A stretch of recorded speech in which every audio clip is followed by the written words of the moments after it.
Hi guys, welcome back to the Dragons podcast. And what can I say about last night's game? It is the best performance that we have had in 2023 in the league. Andy Cannon, Elliot Lee and James Jones in midfield were amazing. They were so good for the entire game. Andy Cannon absolutely ran the show. And honestly, and this comes from a guy who adores Luke Young. I think he embodies the spirit of what Wrexham Football Club is all about. I wouldn't bring him back on Saturday. I just wouldn't. I would very much be looking at keeping the team exactly how it is. The only player I'd bring into that midfield is Tom O'Connor. I just think, oh my God, the midfield holding duo of Andy Cannon and Tom O'Connor. Oh, it just sounds good. But anyway, on to last night. What a game. I thought we defended well for the entire 90 minutes. Actually, there were times where, in that first half where you kind of thought that that they were going to get a foot in the game. Dagenham Redbridge, they had a couple of good spells of possession and got to the edge of the area and didn't have that end product. You kind of wondered, would it be one of those nights where it's back and forth? That said, I think Wrexham eventually they did take hold of the game, especially second half, and we actually attacked with such variation in how we played football, which was really nice to see. It's the first time in a long time I've watched us get the ball down on the floor and pass it round. And when we did that, Dagenham couldn't live with us. When we were lumping it forward towards Ollie Palmer, Dagenham dealt with that very easily. And I think in this league and League Two, the defenders will mop long balls up because it's what they do. It's this level is historically long ball football, and it still is today. There's nothing changed with that. So Wrexham get the ball on the floor, play that pass and move football that we played at times last night, that we played when we went to Coventry, and we played against Sheffield United, and we will have massive success for the remainder of the season. How good was it to see Ollie Palmer as well back among the goals? I have been one of his critics on this channel, as you all know, and I actually think last night he looked back to his best. He looked fit, he looked strong, and he didn't look like he didn't run out of puff for the whole game. He took his first goal very, very well.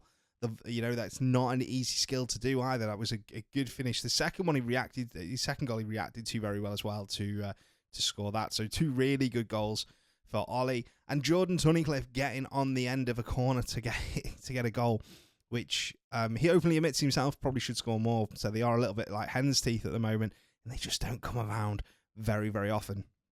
Special mention as well to James Jones. I mean, this lad last night, A, it was a fantastic performance from him, but B, he did everything but score.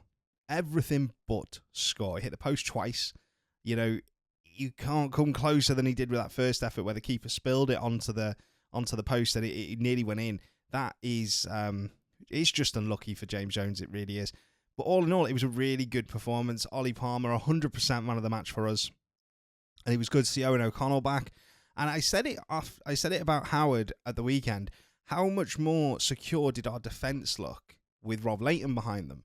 They didn't panic when they were getting ran at. They didn't panic about making mistakes. They didn't look flustered or worried at any time that if the attackers got past them, that they'd concede a goal. It's just a stark difference to how they looked at times on Saturday. And that isn't a dig at Mark Howard. It's just Rob Layton is a level above him.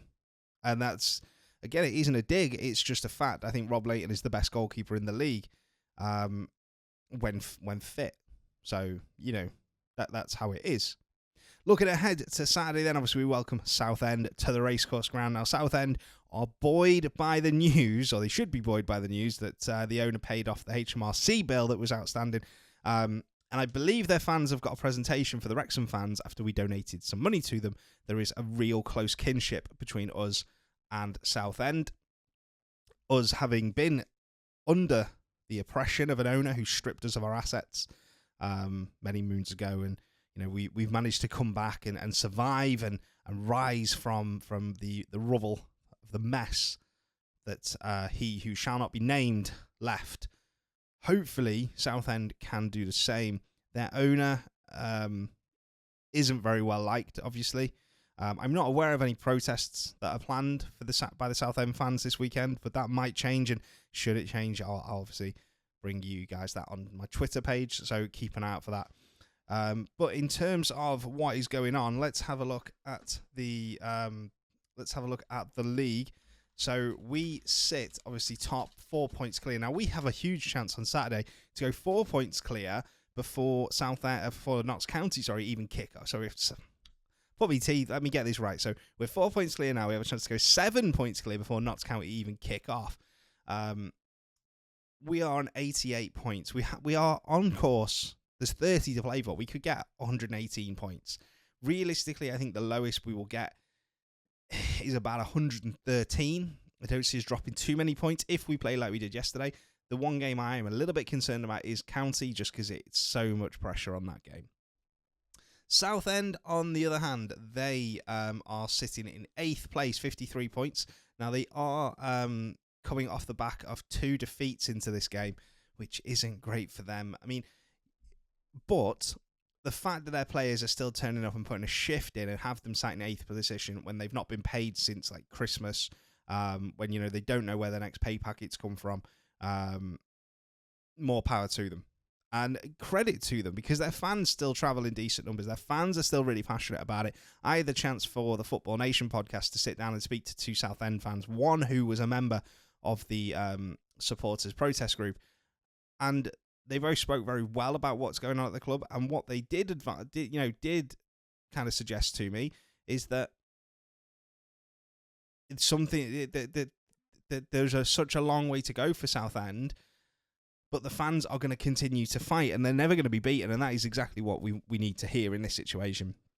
So in terms of Southend, obviously their most recent results are they lost to Chesterfield last night and Barnet at the weekend, but they did beat Torquay. They did get absolutely smashed 4-0 by Notts County just a couple of weeks ago on the 21st of February. I think we'll win at the weekend. I'm going to go for another 4-0. I would play the same team as I played last night, barring any injuries. I wouldn't even bring Anthony Ford back in. I thought Ryan Barnett, by the way, looked absolutely fantastic last night. His delivery into the box is very, very good. I wouldn't be changing him. I do think we have an opportunity here to have a settled team. Luke Young comes onto the bench for me, unless they want to give him another rest.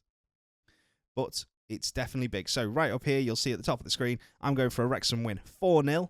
And fingers crossed we can do that and really push on to put some more pressure on Notts County to have to get a result on Saturday night, because they are the late kickoff against Dorking. Now, Dorking have already beat Notts County this season, and Dorking score goals. It is at Notts County, which is the only thing that could hinder Dorking, I suppose, playing away from home.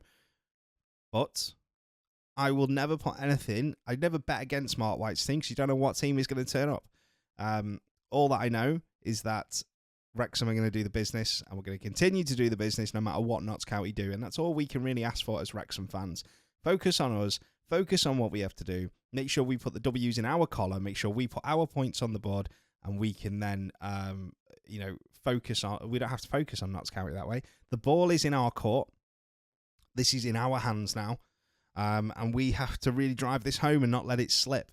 So let's get behind the boys on Saturday. Can't wait to be at the racecourse on Saturday. I really can't. I hope if you're trying to get tickets for Oldham or tomorrow morning and Notts County on Friday, I hope you get them. I'll be in that queue to try and get them. So, make sure that, you do remember they go on sale, and it's 9:30 on Friday for the queue for Notts County's tickets. So remember that as well. Let me know in the comments who you think is going to win on Saturday and what score you think it's going to be. Also, let me know in the comments who's been your player of the season so far. Is it Paul Mullin, or is there somebody you think doesn't get as much praise as they should? I'll see you all on Saturday night for my review of what happens against Southend. See you all soon. With a mighty army, Wrexham.